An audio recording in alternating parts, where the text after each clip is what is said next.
হাদিস শরীফে একটি ঘটনা বর্ণিত হয়েছে। হযরত নবী করিম সাল্লাল্লাহু আলাইহি ওয়াসাল্লাম ইরশাদ ফরমাইয়াছেন, আমি ওই ব্যক্তিকে চিনি যাহাকে সকলের শেষে জাহান্নাম হইতে বাহির করা হবে, জাহান্নাম হইতে সকলের শেষে বাহির করা হবে এবং সকলের শেষে জান্নাতে প্রবেশ করানো হবে। এক ব্যক্তিকে ডাকা হইবে এবং ফেরেশতাদেরকে বলা হইবে তাহার বড় বড় গুণা যেন এখন উল্লেখ করার নাম, বরং ছোট গুণাগুলিকে তার সামনে পেশ করা হয় এবং জিজ্ঞাসাবাদ করা হয়। অথবা হিসাব শুরু হইয়া যাইবে। একটি গুণার সময় উল্লেখ করিয়া তাহার সামনে পেশ করা হইবে। সে উপায় না দেখিয়া এইগুলি স্বীকার করিতে থাকিবে।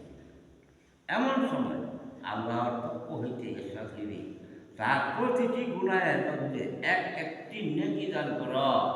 সুবহানাল্লাহ।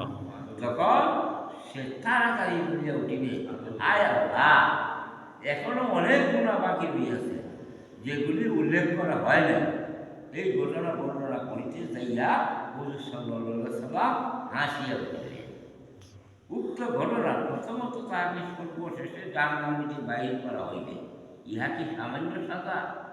দ্বিতীয় কথা হইল যে এই সৌভাগ্যবান ব্যক্তি কে যাহার গুণা নেকির দ্বারা বদলাইয়া দেওয়া হইবে, তা তো আমরা জানি না। কাজেই আল্লাহ পাকের দরবারে আশাবাদী হইয়া তাহার দয়া ও মেহেরবানি কামনা করা হইবে, গোলামীর পরিচয়। আর এই ব্যাপারে নিশ্চিন্ত হইয়া যাওয়া বড়ই স্পর্ধার ব্যাপার। হ্যাঁ, ওনাকে নেকির ধারা বদলাইয়া যাওয়ার পিছনে যে কারণ রইয়াছে তা হইল এক ক্লাসের সহিত জিকিরের মধ্যে সে হাজির হওয়া। এই যে তার আমল না, যাহার উপরে বর্ণিত হাজির দ্বারা প্রমাণিত হইয়াছে। তবে মনে রাখিতে হইবে এই একলাস আল্লাহরই দান। একটি জরুরি কথা হইতে জাহান্নাম হইতে সর্বশেষ মুক্তিপ্রাপ্ত ব্যক্তির সম্পর্কে বিভিন্ন প্রকার হাদিস উল্লেখ হইয়াছে। এগুলি একটি অপরটির বিপরীত মনে হইলে আসলে কোনো আমলই নাই। কারণ একজন বাহির হইলে প্রত্যেক ব্যক্তির সম্পর্কে সর্বশেষে বাহির হইয়াছে বলা হয়ে যাইবে, আর যে শেষের নিকটবর্তী তাহাকে শেষেই বলা হইয়া যাইবে তাকে।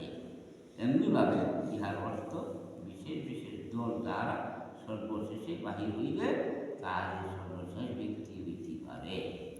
উপরে বর্ণিত হাদিসের সবচেয়ে গুরুত্বপূর্ণ বিষয়টি হল একলাস।